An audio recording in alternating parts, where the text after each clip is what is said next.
Welcome to our third event of our Hidden Cultures programme. My name is Jan Hogarth. I'm Education Officer and Community Engagement Officer for the Galloway Glens. The Galloway Glens is a landscape and heritage scheme funded by the National Lottery, Heritage Lottery Fund, and it's based in the Ken Dee Valley, which goes from Castle Douglas and Kirkcudbright Estuary up to Carsthairn and Dalry. It's a truly beautiful part of southwest Scotland, and I'd highly recommend you visit.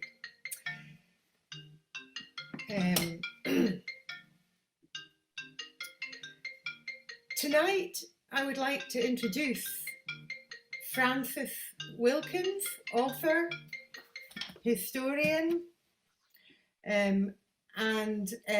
who has her own publishing company called Y Forest Press.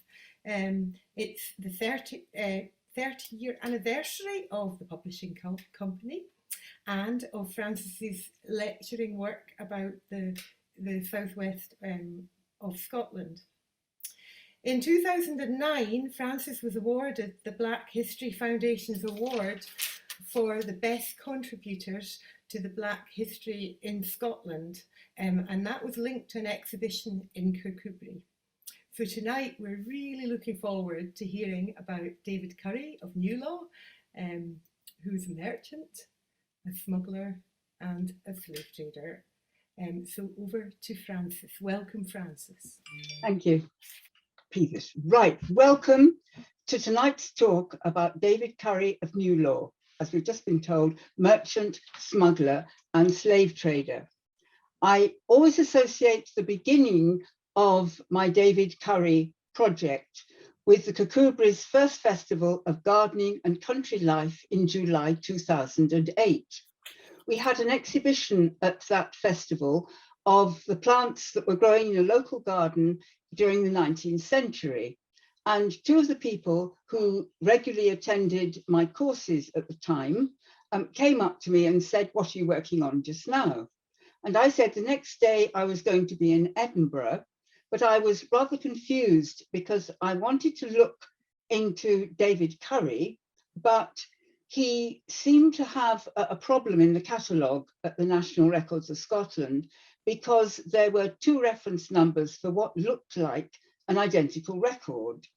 They said, "Well, where was David Currie? Where did he live?" And I pointed behind me and said, "Just over the hill there." So the next day I was in Edinburgh. It wasn't snowing, but this is one of my favourite pictures of Charlotte Square. And it brings back such happy memories of the most likely years that I have spent at West Register House studying the Scottish records. When I got there, I soon discovered that, in fact, the catalogue was not wrong, and there were two reference numbers because the decree of ranking of the creditors of the deceased David Currie of Newlaw ran to nearly 1,300 pages. Now, by this stage, I had studied the slave trade, both in private and public records, and I had come across the sale of slaves in the Americas, lists of how much they were valued at. I had never come across the intimate detail that existed in these ranking documents about how a business worked that was actually buying cargoes of slaves that were arriving on Dominica. So this was extremely exciting. Plus, it gave me a very detailed insight into what David Currie was up to. Because I was convinced he would have been a smuggler as well as a slave trader, next time I was on the Isle of Man, I looked at the records of the Manx Chancery Court, and certainly there he was very clearly involved, but not at a low level, not like a small smuggler, but more at a merchant level. So here's Newlaw, and here is a bit of background about David and his estate. His father was David Currie Senior of Newlaw, who was a merchant in Kirkcudbright and died as late as 1777, and his mother, Agnes Kirkpatrick, who died aged 75 just a year before. Our David married in 1768 Catherine Goldie, whose father was John Goldie and her mother Jean Corrie, both of Dumfries. And this brings a link to Thomas Goldie of Dumfries, who was responsible for most of the enormous task of sorting out David Currie's affairs after his death. Equally significant is the fact that David Currie's sister Agnes married David Maitland of Barcaple, and their son David was a merchant in New York and at the persuasion of his uncle also in Dominica.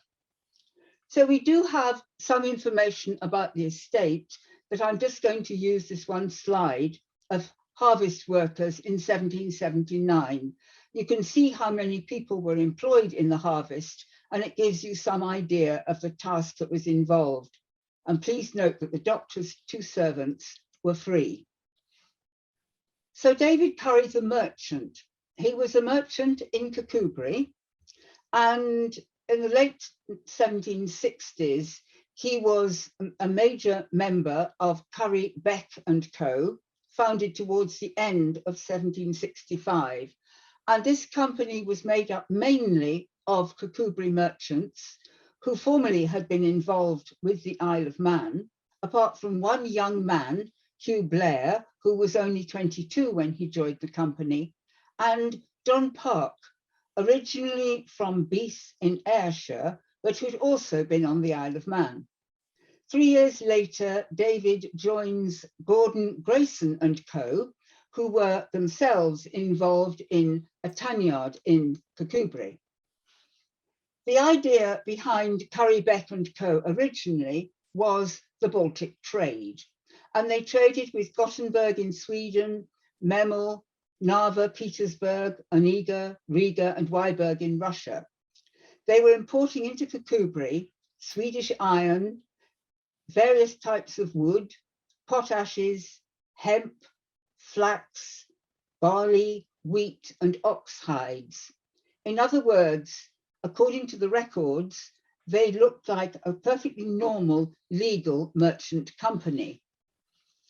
We have an insight into what the company was doing through Adam McWonnell, who was one of the members of the company and who wrote a very bitter document about the shenanigans that they got up to. So he's explaining the general idea behind the company when he says that in the event of them finding a proper person whom they should think fit for the business, then half the stock of the company should be employed or laid out in establishing and settling a house for trade in the West Indies and carrying on a proper trade there, as the company should judge most for the common interest of the concerned. In fact, they did import rum, sugar and cotton into Kirkcudbright from the islands of Jamaica, Grenada and Tobago. And this is where we come across John Paul, who was master of the John of Dumfries, and he brought into Kirkcudbright rum, etc., from Jamaica. Previous researchers have thought that John Paul actually delivered the goods to Currie, Beck and Co. of Whitehaven, but they were definitely our company in Kirkcudbright. John Paul is significant because, born a gardener's son at Arbigland, he became John Paul Jones, founder of the American Navy. Our David Currie also owned the sloop, the Venus of Kirkcudbright, with John Kirk as master, and she was involved regularly in a coal trade from Whitehaven. He was also involved with the pilchard fishery, this time not with Kirkcudbright people, but with John Park, who was a member of Currie, Beck and Co., and also John Christian, a Manxman.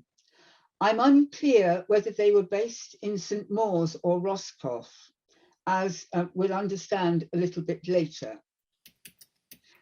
Before leaving the general discussion of David Currie, I want to give some kind of an idea about his local standing. Otherwise, it's far too easy to give the impression, this is being extremely rude, that he was a bit of a wimp.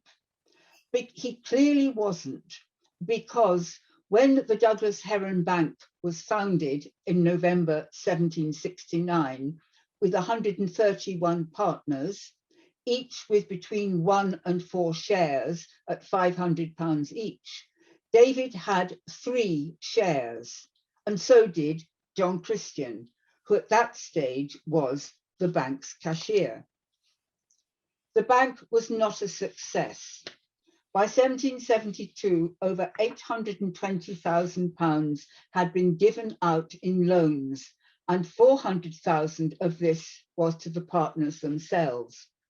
Now, it's suggested that David Currie himself had a loan of £5,000, and it does look as if this is the money that he invested in the future in the company John Park & Co.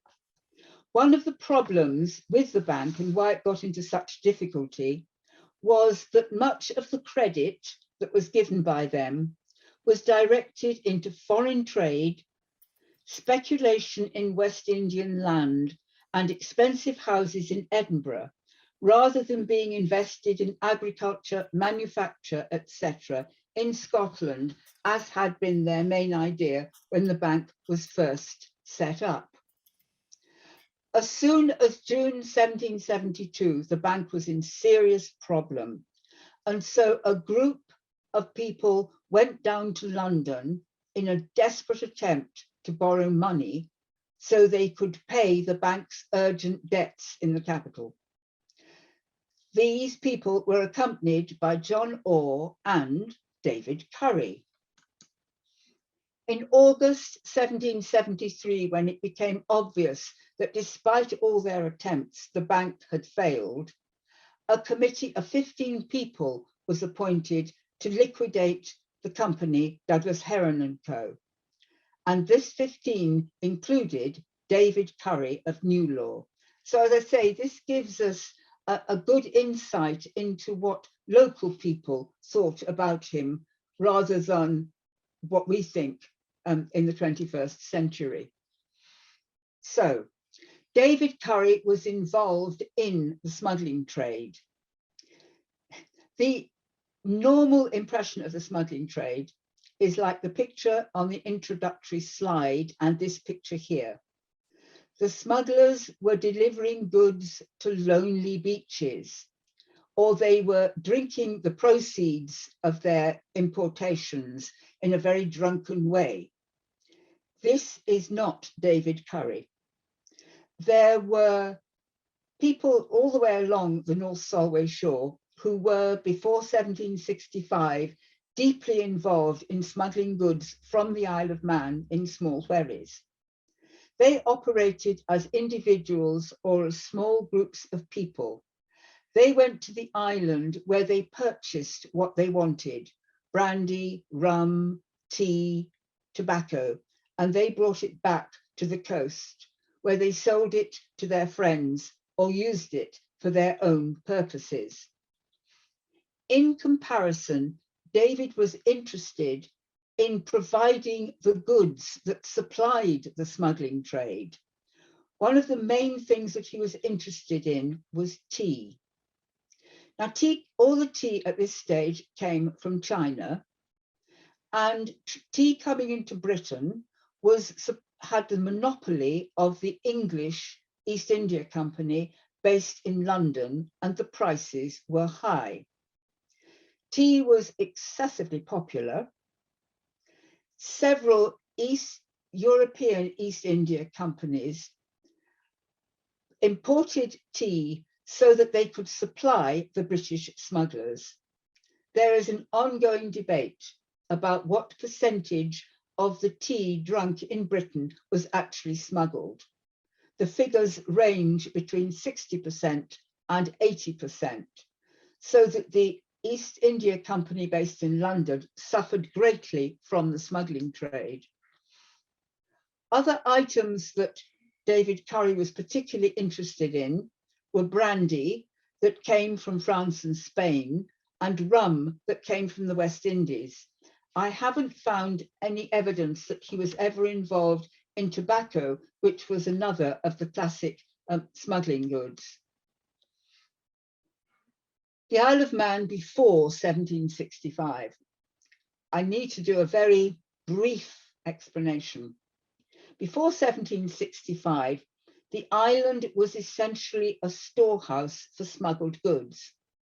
This was because it had belonged to the Earls of Derby and then the Dukes of Atholl, and they were able to charge customs import duties at any rate that they wanted.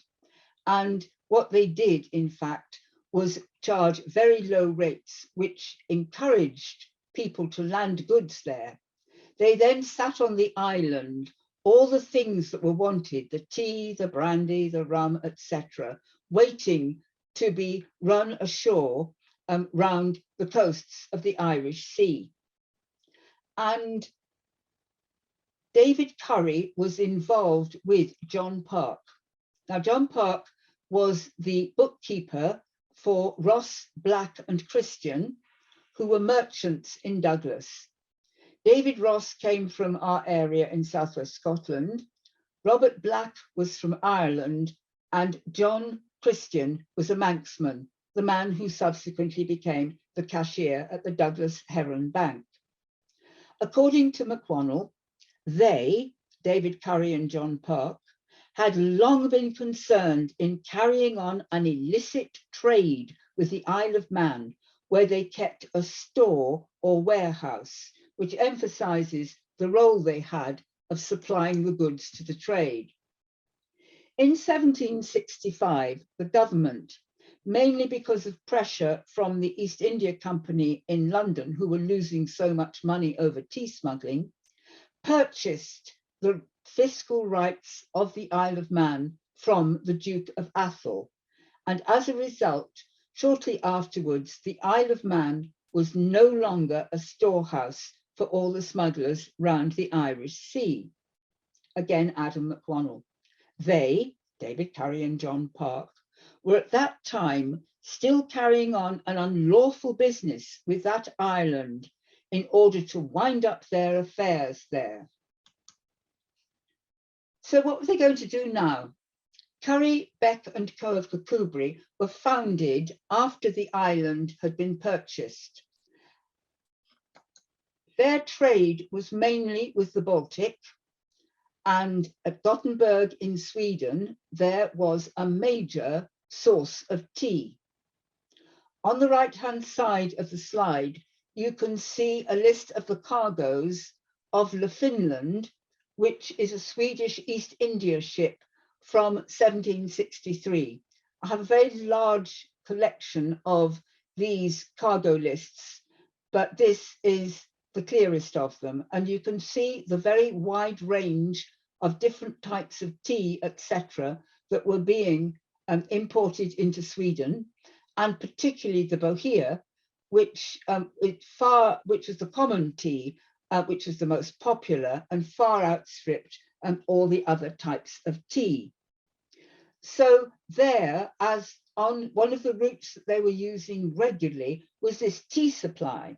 But, McWonnell again, by the words of the contract, smuggling or dealing in the importation of contraband goods was expressly excluded.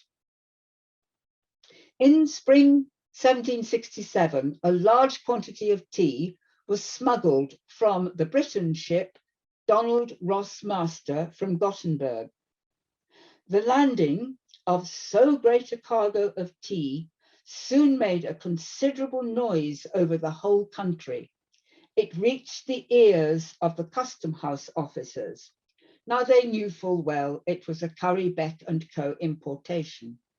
They also knew the financial status of most of the partners in that company.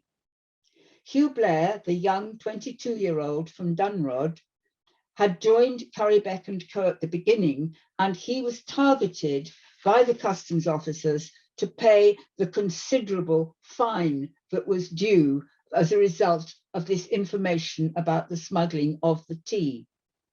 He always hoped that the other members of the company would come to his help over paying the fine. Sadly, this never happened. We also have evidence of what happened to some of the rum that had come into Kirkcudbright from Jamaica, Grenada, etc. And this is an example of the rum that John Paul had brought in on the John of Dumfries. 10 puncheons containing over 1,000 gallons were taken by the Neptune of Kirkcudbright with Thomas Bell, a Dumfries man, of Master, to Denmark. Now, when they arrived there, they would be decanted into smaller barrels and collected either by a large wherry, which could survive the journey, or by a ship that was coming back from the Baltic with other goods on board and would take some of the rum with it and run it on shore before arriving at port. So there was a bit of low-level smuggling going on involving David Currie and John Park. But this was not sufficient for them, and they couldn't see, it was too public a place to be able to run a major smuggling operation. Plus, Sweden was quite a long way away. It would be very much better if they were closer to a supply of tea, etc. So they went into partnership with John Christian of Ayr, who had originally been John Park's boss, and others. And they erected a house at Nantes and carried on an illicit trade from thence.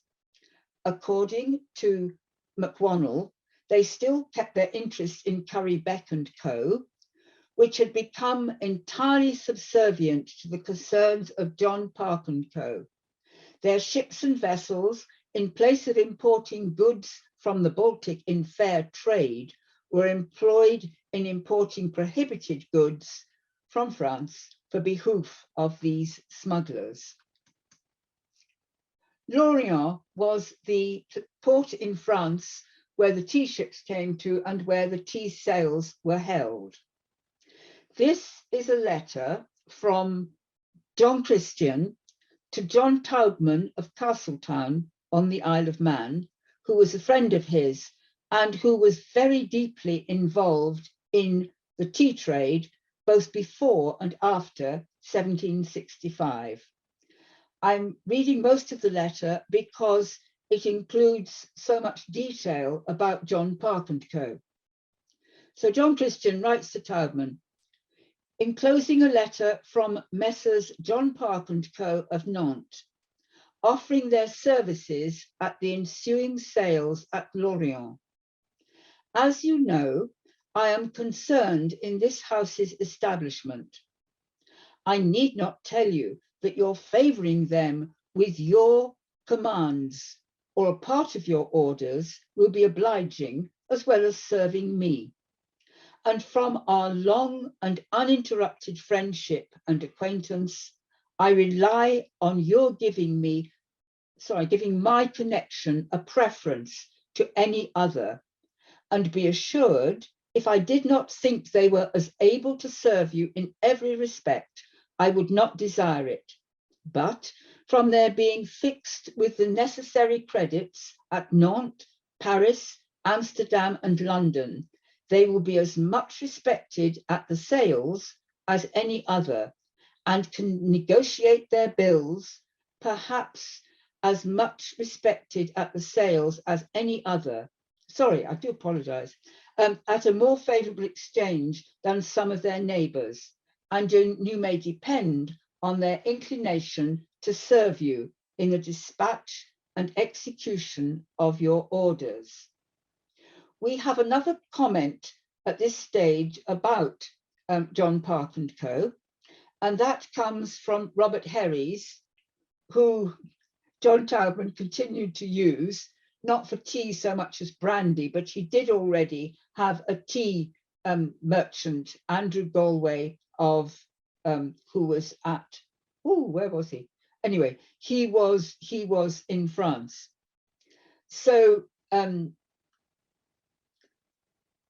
Robert Herries writes to his company in London, of late, getting into correspondence with Park means with a parcel of smugglers, which we had better, I think, avoid, as discredit for such a house as ours.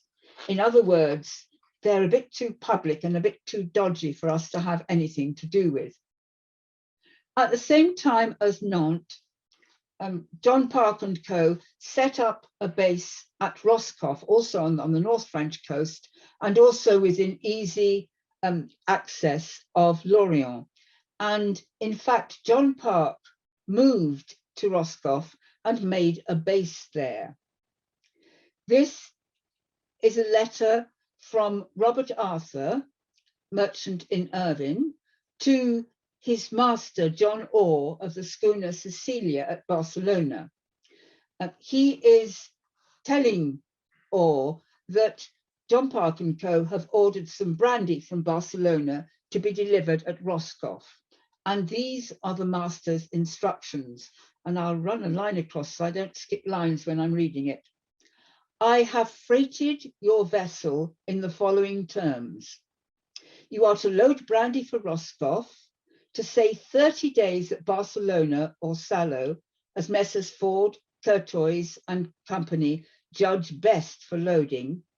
And if new brandy is not ready, you are to lay 30 days more if necessary. And the freighters are to pay all the charges, wages, provisions, etc. on the vessel for what time she may be detained over the first 30 days. She is to be fully loaded, and where pipes will not go, they are to furnish hogsheads for easiness of stowage. After loading, you will proceed to Roscoff and deliver your cargo to Messrs. Park and Co., where you are to lay 10 days for discharging if necessary, and receive from them what money you may want for ship disbursement. The freight is 20 shillings sterling per pipe in full, and in proportion for hogsheads. So when you settle with Messrs. Parks and Co., you will get their bill for the balance of the freight on their friend in Scotland, John Christian, payable 30 days after date. Orders will be waiting for you with Messrs. Park and Co., where you are afterwards to proceed. P.S. The freighters are to load up to the amount of 200 pipes. If she will hold any more, it's to be loaded on my account. And most significant of all, I have also directed a jar of honey to be shipped, which take care of. So here is the gravestone of Robert Arthur in the kirkyard at Irvine. It always saddens me that no other name was put on the bottom of this stone, which cost him £200. John Park and Co. also set up a base on Guernsey under the firm of Edward Copeland and Co., local people from our area. So what was going on? John Park had gone out to Roscoff. John Christian was busy leaving the Isle of Man and setting up in Ayr, and David Currie was at Newlaw. The smuggling operation was going on from France to Cornwall. So although he had money invested in John Park and Co. with its bases in Roscoff, Nantes and Guernsey, he wasn't getting any goods by that route. He did, however, own Balcarry and Aird's farms near Auchencairn. He rented the farms to the Manx and English smuggling company, the Mull of Galloway Company, and they wanted a base away from the Mull where they could get away from the heat of all the interest in what they were doing round the Mull of Galloway. And they were very pleased to be able to rent these farms from David Currie. And here we have an invoice of some tea that he bought from them and some Geneva that he bought from them.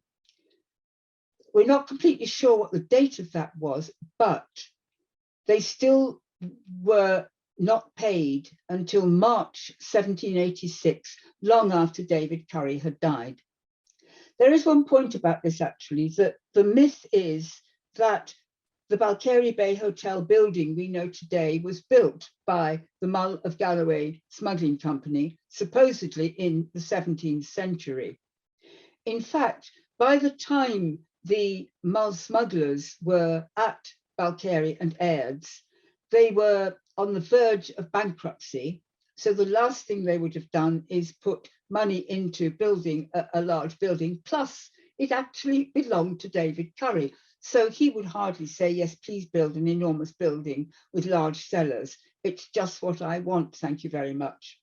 And so that myth, I'm afraid, is blown by this story and how they were involved with David Currie over it. In fact, the building post-dates the deaths of most of these people. So what was happening back in France? Well, my goodness. By 1774, the customers in Cornwall owed more than £2,000 sterling. Now, I give up what the exchange rate is these days. It used to be 60 times, 70 times, whatever figure you wish to multiply it by. It was a lot of money that was owed by the customers, and it was time to move on. And what they did was move on in a completely different direction, but still with the aim of supplying goods to the smuggling trade, because what they wanted was rum. And the way to get rum was to have money in the West Indies and then ship your rum home. So they set up on Dominica. They needed a contact in London, and they chose a man called Simon Fraser as their banker there. And in the famous 1,300 pages of what happened to the creditors is this description by Simon Fraser of how selling slaves worked.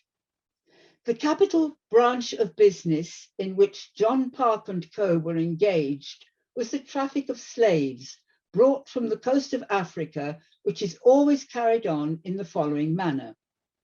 The merchant in the slave trade, living either in London, Bristol, or Liverpool, as soon as he begins to fit out his vessel in the port of Britain to which he belongs for sailing to the coast of Guinea, writes to the London correspondent of the person in Dominica or other West India island to whom he intends consigning the vessel and cargo, desiring the London merchant's guarantee for his West India correspondent, without which the cargo will not be consigned.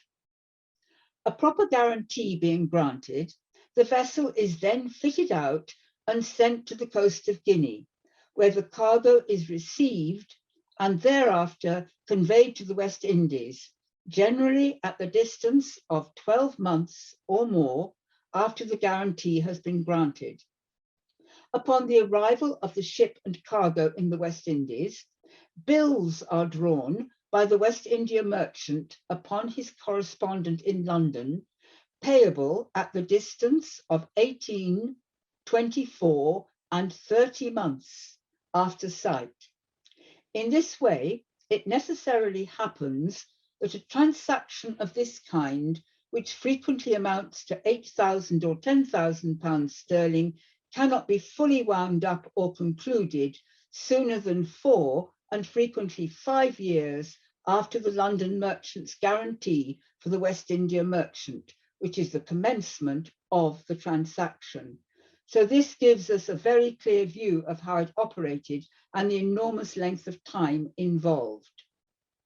On the 27th of December, 1774, John Christian, John Park, David Stewart, who was briefly a partner with them, and David Currie wrote to Simon Fraser, asking him to be their London correspondent and promising him 2.5% commission on everything that was involved. we're going to describe the triangular trade through one of the companies that actually sent their slaves to Dominica to John Park and Co. 26th of April 1777, we have a letter from Messrs. Nottingham and Co. of Liverpool to Simon Fraser. We are now fitting out our brig, the Falstaff, Roger Leatham master, who will sail in 3 weeks for the coast of Guinea, where she is to purchase above 120 slaves. Should be happy to know if you will guarantee the house of Messrs. Park and Co. of Dominica, or any other house in the West Indies, for the vessel's cargo. Your answer will much oblige. So we have a few details about the Falstaff. She was a 70-ton brig, built in Britain in 1760 and registered at Liverpool in 1775. She had a crew of 25 and 12 guns. She sailed from Liverpool on the 30th of June, 1777. And she went to the Guinea coast, where it is estimated that she collected 293 slaves. This comes from a completely different archive, and it gives a little insight into how slaves were purchased on the African coast. So we have Willie Honesty, who was one of the dealers in slaves in the area. And we then have a list of all the items from the cargo on board the slave ship that were put together in a bundle, in inverted commas, to purchase one male slave and one girl slave.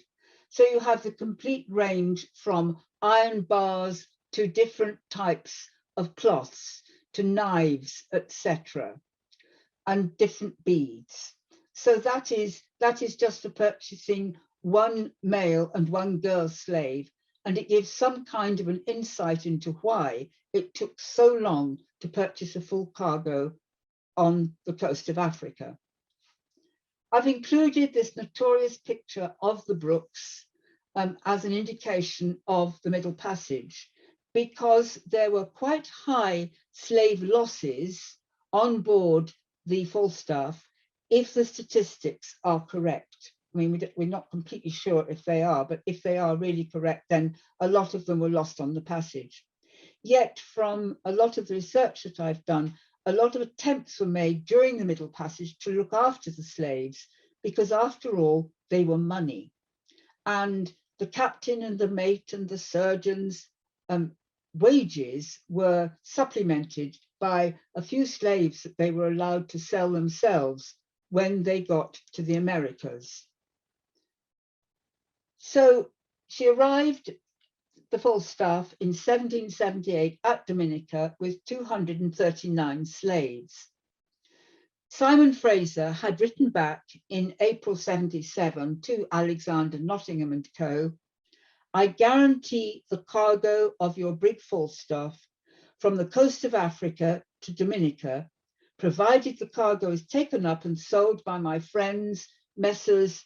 John Park and Co. of Dominica, and I hereby oblige myself to accept such bills as my friends may draw on me for the amount of the cargo. And here we have the details of the bills, actually at a longer time, two at 36 months.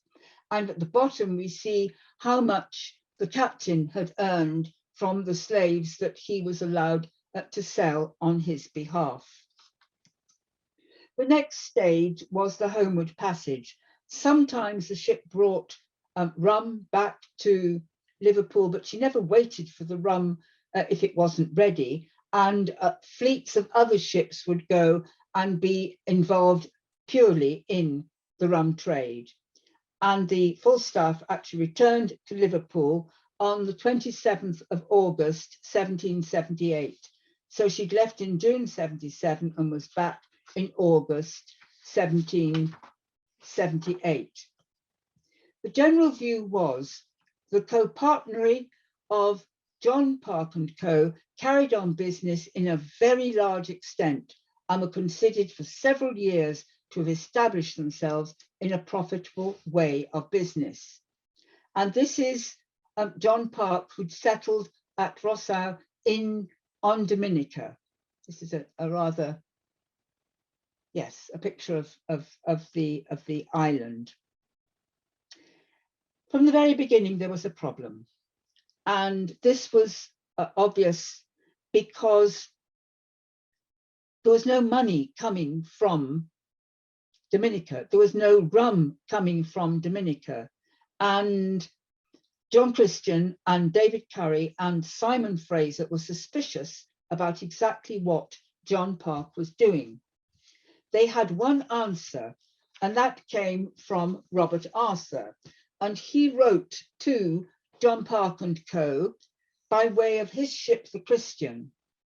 And he said to them, "This will be delivered you by Captain Patrick Muir of the brigantine Christian, who is to purchase and load at your island a cargo of rum, sugar, molasses, etc. And for the amount will pass bills on us. And Mr. Christian has desired you will give him preference on equal terms that he can deal with others." Well, it's all said in the answer that he was not given any goods or any money by John Park. Yet, in the last 6 months of 1775, John Park and Co. had purchased slaves worth £24,698. Simon Fraser paid out these bills as they became due. He was never reimbursed by John Park and Co. So what was everybody doing? We've got John Park in Dominica. John Christian has now left Ayr, end of the Ayr Bank, and he's settling himself in Dunkirk. David Currie is in Scotland. So John Park decides that it isn't right that David Currie should, in theory, on paper, get a third of the profits arising from John Park and Co. Dominica. So he says that he thinks he ought to be paid more. After all, he is in Dominica and he's doing all the work. And David Currie says, "That's absolutely great. I could really do with the money. Yes, please, buy me out. I am owed so much that I have invested in the company to set it up." And he's given 3 bills by John Park that will buy him out effectively of John Park and Co. Dominica. And the bills bounce. Of course they do. Anyway, the bills bounce. In the meantime, John Christian is very worried because David Currie has made no attempt to pay Simon Fraser, and John Christian really feels that Simon Fraser ought to be paid beforehand. So the 3 men are getting very worried, and they have a lot of meetings in London, Simon Fraser, John Christian and David Currie, about what's going on. Now, New York. John Park hadn't just stayed on Dominica. He'd set up businesses in several islands, St. Kitts, St. Eustatia, and he'd also set up a business in New York, because New York was such a good market for rum at that stage. And who was in New York but David Maitland? So after lots of discussions, it was decided by Fraser, Christian and Currie that David Currie, as he wasn't doing anything else, should immediately go to New York and find out what was going on. And he was due to set off on the first ship. So he went to Falmouth to catch a ship that went to America. And whilst he was in Falmouth, he received letters from Simon Fraser. I'm going to quote a bit from one of them. "Of importance to you would be to get rid of all these vessels." These vessels. What John Park had got was a fleet of small vessels that were rushing everywhere, but back to Scotland, with rum. And they were taking them to New York, they were taking them to Whitehaven. We know about the vessels from the insurance policies, which actually Simon Fraser set up. So he thinks that if they can get rid of the vessels, which are costing money, and get hold of the rum, then they can sell the rum in a more controlled manner. So he says, to get rid of all these vessels and wind up every matter depending at New York as soon as possible. That being done, I would further advise, if you can be so long wanted from your family, to go down to St. Eustatia and endeavour to get an interview with John Park. This would be a satisfaction to yourself and to every person concerned. This is water, honestly. Right, so David Currie replies, I am very much of your opinion that the sooner the vessels John Park and Co are concerned in are sold and their affairs in general settled, so much the better. You may depend upon it, I will begrudge no pains to bring that desirable event round. If I find it necessary to go to St. Eustatia, I most certainly will go. But of this I cannot judge until some time after my arrival in New York, where I hope I will receive letters from Mr. Park. But should I be disappointed in this, I will proceed to the West Indies, though this is very inconvenient and distressing to my wife and family. But as I have now determined to go out, I will not return with my finger in my mouth. I love that phrase. So this is David Currie's visit to America.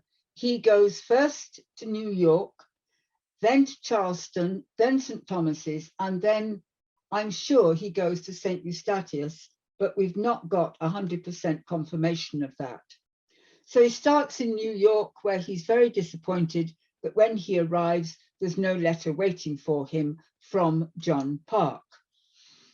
He writes to David Currie on the 13th of June that he's finally heard from John Park and that his letter promises great things in the course of this year and assures me he has money that will pay every shilling that's owed, making great allowances for bad or doubtful debts.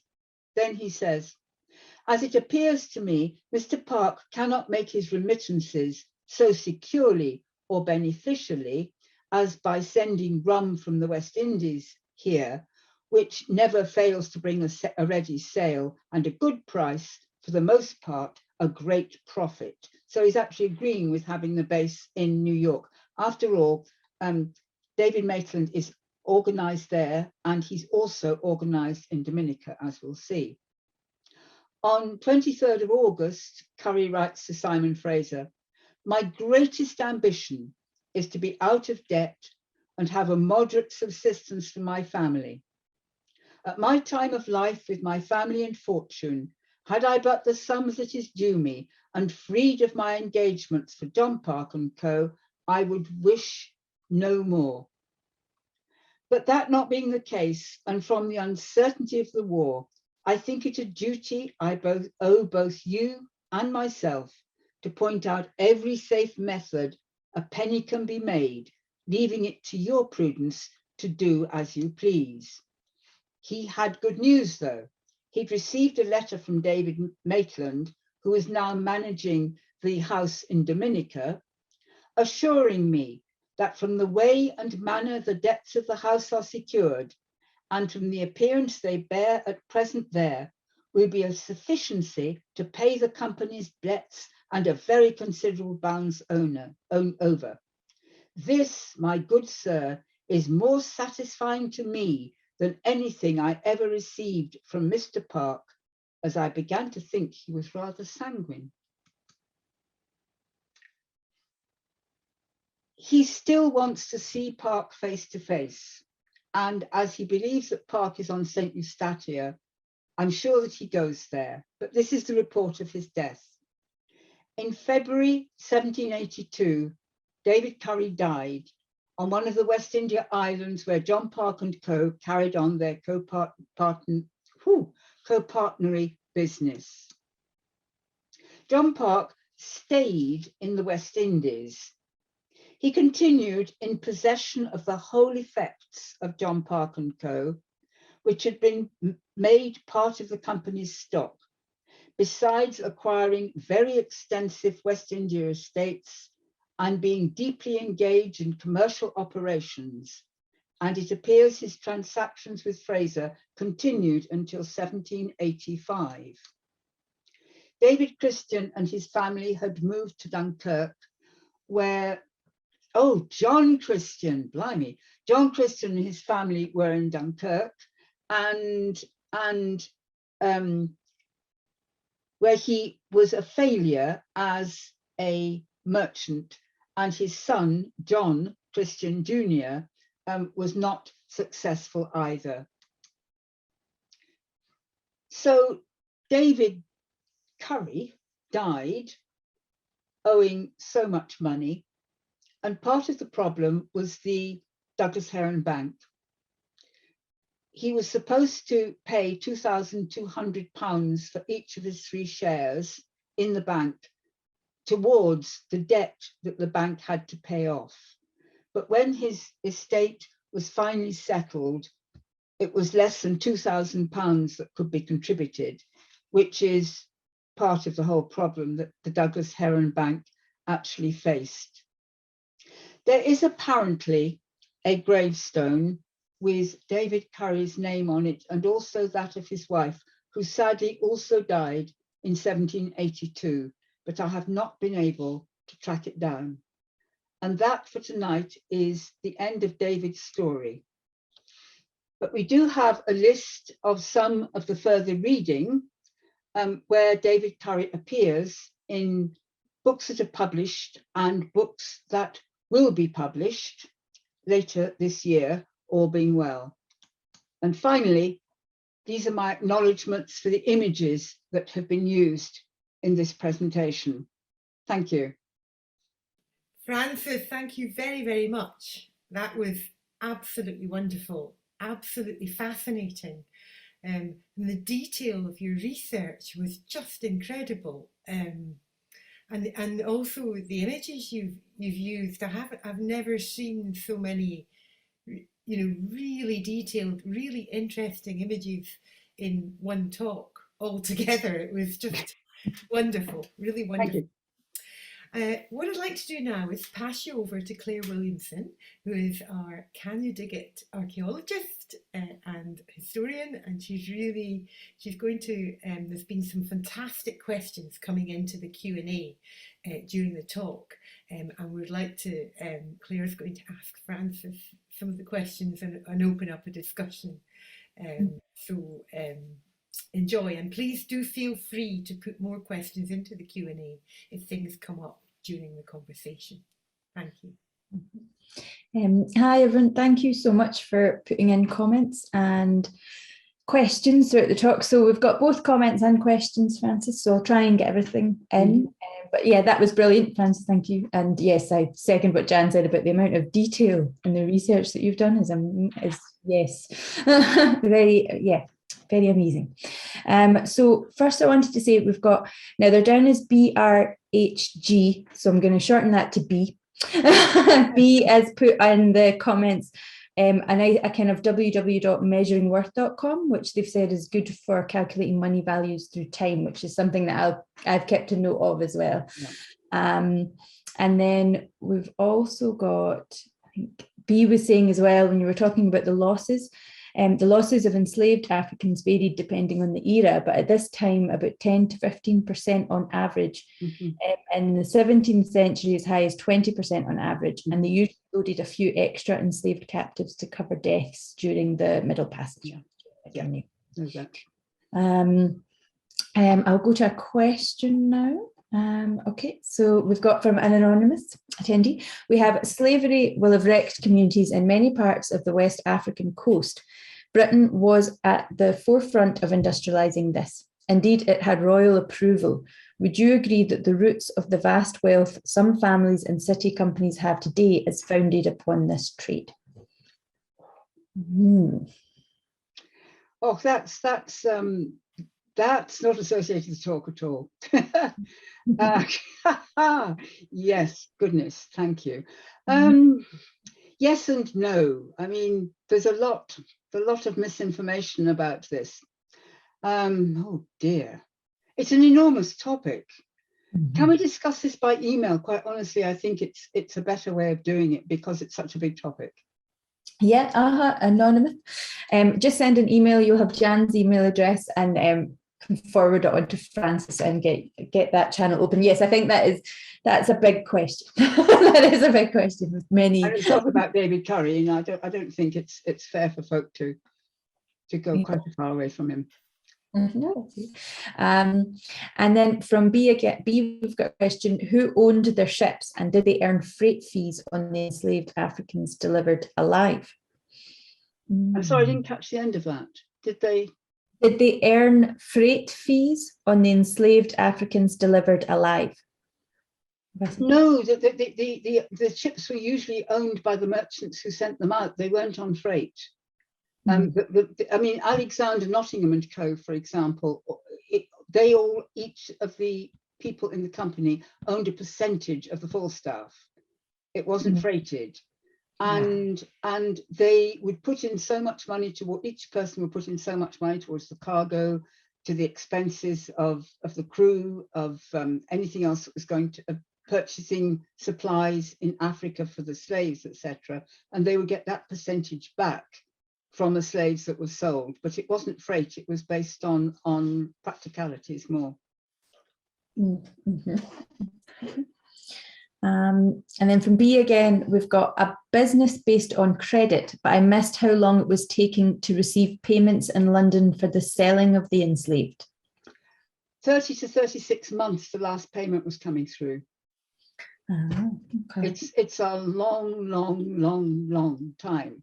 Yes. And it took people a long time to discover that they were in serious financial trouble, because I've studied a Liverpool slave trader who, unlike most slave traders, only traded in slaves. And so he was always waiting tacitly for his ship to come home and for the money, the payment, and for everything to happen. Whilst the majority of slave traders were involved in lots of other things. They were involved in ropery, they were involved in building ships, they were involved in gunpowder sales, all sorts of things, so that you had to have something else to keep you going whilst you were waiting, I'm going to say it again, for your ship to come home. Well, for the money for your slaves to come home, basically. Yeah, that's great. We have a comment. I'll jump over to the comments. This was from Mick. I wonder if Francis knew of Thomas Hewen of Hill, of Burns, yes, Creetown, and later of Ayres near Parton. Thomas became fabulously wealthy from the slave trade in the 18th century. He was a director in the West India Company and married Milligan's daughter. Yes, no, well. Yeah. I take a note of that myself. Like that person, that's another character to look into. We've got everybody. Somebody's asked, was John Park Irish? No, John Park came from Beath in Ayrshire. And his brother pops up from time to time, and I think it's his father, though it's a step too far. I've never been able to prove it, who was very active in smuggling on the Isle of Man in the early 18th century. But they are clearly an Ayrshire family. That was from Aileen, sorry, I mean, was there Aileen. And then Lorraine has asked, so did he meet up with Park in 1782? I'm guessing that's David. Haven't a clue. I mean, there's one version, somebody after one of my talks said, well, did Park push him off a cliff? Yeah, he finally found him, and oh dear, that's totally non-historical.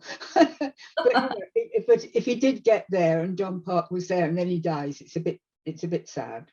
That, yeah. And then we've got Scott asked, is there any evidence which shows who in the local area was buying smuggled goods? Was there a large market in the locality for where they were, or were they shipping them on elsewhere? Before 1765, yes, there's a massive amount of information about who the customers probably were. Not local to where we are just now, so much as further up the coast, more Ayrshire, where the goods were going in, and lots of data about that. After 1765, the company we've been talking about was supplying Cornwall. And although I've tried, I've no information at all about customers in Cornwall who owe that £2,000 plus. So I don't actually know about those. But there is, I've got an enormous database of customers for smuggled goods in Dumfries and Galloway and Ayrshire. Yeah, everybody was buying them. I mean, everybody. You couldn't get a magistrate to fine anybody because that's where his tea came from. Oh, and it's taken me a while to scroll down, everyone. So B is actually Rosemary. She's told me from the Bristol Radical History Group. Rosemary, you can always use B as a pseudonym. I've spotted that now. We've got Joanne has said, Francis, have you formed an opinion as to Currie's business acumen, or did he just pick bad partners? I think from the beginning, the very fact he was involved with John Park and had a storehouse on the Isle of Man puts him high up the list of people with good business acumen. Yes, I think he was right. I think revestment caught him out. It caught a lot of people, sorry, the island being purchased, 1765, caught a lot of people out. And I think in a lot of ways, it was his bad luck that he got involved with John Christian, because John Christian and Park together dragged David Currie, and he sort of followed in their wake. And whatever he said, he didn't get there. The very fact that he's so involved in the end of the Douglas Heron Bank suggests he had good acumen. They would never have sent him to London. They would never have put him on that committee of 15 if the local people hadn't thought, this is a man that can contribute. So yes, the bad partners, yeah. Okay, okay, I'm going to combine a few comments. So we've got Sue, Richard, Rosemary, and Jeff and Kath are all asking about his kind of debts at the end. So Sue was saying it doesn't sound as though David Currie made anything at all out of his activities. And Richard was saying, I take it David Currie was not terribly successful as a smuggler, and your talk illustrates the risks of the smuggling trade. Did he die effectively bankrupt? And I will add on to the end of that a question that came from both Jeff, Kath, and Rosemary, which did his family inherit the debts after he died?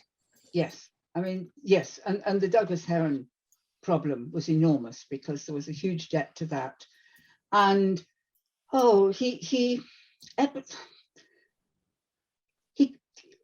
gosh, yes, he had the acumen, and it was the risk he took. It's that £5,000 he borrowed from the Douglas Heron Bank and put it into something where he never got anything back for that 5,000, not in the smuggling trade, nor from the slave trade, which he invested. And that really, I mean, he says in that letter towards the end where he says that, it isn't so. He wants to have, he could be all right, but because he has no money, he can't be all right.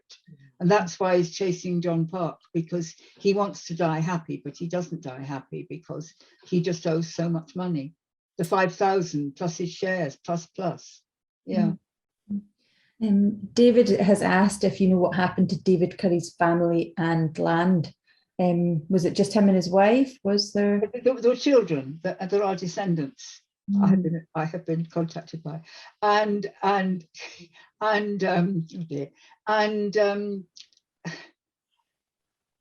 don't, quite honestly, I don't know. But Newlaw didn't stay with Currie for much longer. That says maybe. And we've got somebody, Glenys, asked, do any descendants of David Currie own the current company of lorries trading throughout the country? Did that happen to be the person that got in touch? Or? No. I have wondered. I don't think so. I have wondered.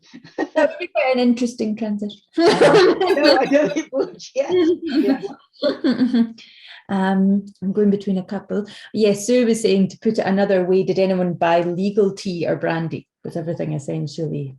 Very few. Very few. I suppose, why would you if it was coming in? And Rosemary was saying, was their business impacted by other independent traders? No. Oh, well, smuggling, not legal ones. Not legal. Other by illegal ones, yes, because they all they all lowered their prices. there's a letter way back pre-1765 when somebody's coming to Dumfries and Galloway to collect debt, and they're told, well, of course you'll not collect any of the debts owed because this merchant from the island is selling at 2p less than us, and this merchant is selling at 3p less than us, and they're getting their money, but we're not getting ours because we're charging more unless we drop to their level. So yes, very cutthroat. Oh, yeah. And Joanna was asking, could I ask why the interest in David Currie in particular? That's quite a nice one. Oh, I was doing everybody. Anybody from Dumfries and Galloway who looked as if there was information at the national records. So he just came because I knew Newlaw was in the area, and when I saw these two references to what I thought was the one document, which it was the one document, it was 2 volumes. So he was just part of 30 years worth of research into the area. It's kind of nice it came about. Jeff and Kath are asking, is Newlaw the cottage near Tunland Bridge? Whereabouts is Newlaw? No, it's just outside. Oh, come on. Oh, heavens. That Abbey, not New Abbey. It's in the parish of, why have I gone blank? Oh, how very worrying. Lovely Abbey. Yes, thank you. Just outside Dundrennan. Well done. Yeah, I love Dundrennans. Everyone's like Dundrennan. Yeah. I've spotted we've got a Maitland there. Yes, lots of Maitlands get about. My mum's maiden name is Maitland. She's also watching, and we keep coming across the name everywhere. There's another Maitland in there. I think that's all of the questions. I suppose I could end with a question of Francis, with all that you have learned, would you have dabbled in the smuggling trade yourself, or would you have given that a wide berth? Of course I would. Everybody did, come on. well, yes. You'd give it a go.